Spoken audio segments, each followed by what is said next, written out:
So the first thing we do is turn the e-stop, which powers up the unit.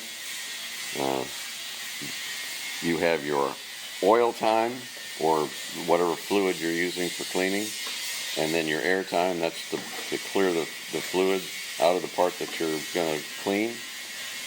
You can test them just to see, all right, have I got fluid running? Yes. Have I got air? Yes. These are the times. To change the times, you just touch the button and then put in whatever amount of time that you think you want. Hit the enter button. All right. And then you can log out. If you log out, then no one's allowed to change any of those things. But if you want to log back in, then you type in the password, which is 6200 on this machine. That can be changed.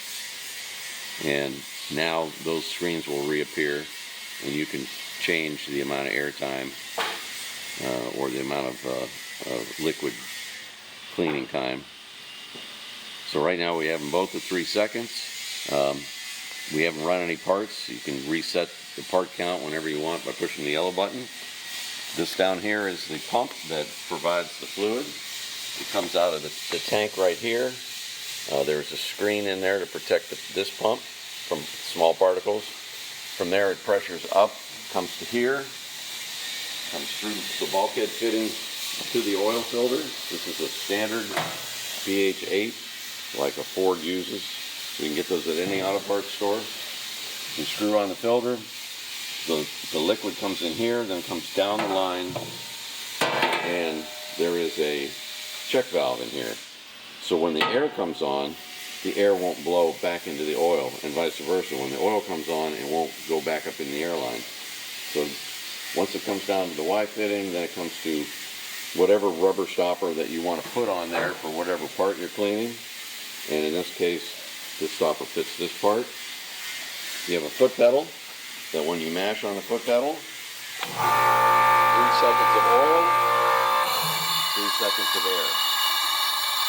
The machine doesn't have any liquid in it right now, so you're not seeing that, but normally you would see liquid come out, and then you'd see air blow the liquid that's in there out. This is your air line right here that comes over to the fitting through the bulkhead right here.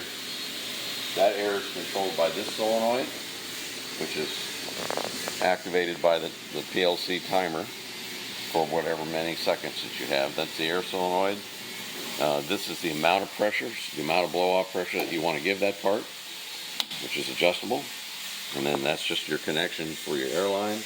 And this is your connection for your electricity, which is just 110 volts. And then this is because you're using an alcohol-based cleaner, the alcohol absorbs water. So I was asked to put this extra flow meter on here, which is from 1 to 10. It says air, but you're going to be running nitrogen through this flow meter. And the air comes in the bottom, or the nitrogen would come in the bottom.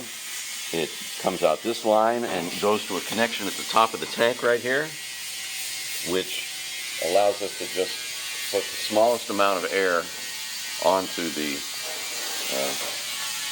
top of that tank, and then with that in place, that small amount of air will keep the tank flooded with dry gas so that your alcohol doesn't absorb water, which is a problem with your type of cleaning solution. But when you go to use it, you periodically clean any chips or shavings out of here, which prevents them from getting in the tank. After a period of time, you're going to want to change the fluid. You can open the valve, drain your tank, and if necessary, you can remove this fitting and blow the tank out with an airline.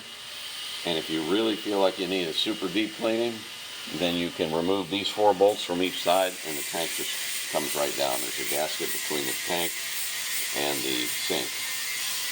And then you can get a real deep cleaning inside that tank, because there's a large hole in the top of this tank where it meets the sink that's big enough to get your hand in. You want to get in there and really give it a good cleaning. Other than that, I think that's it. All right, let's see. Let's see if it took.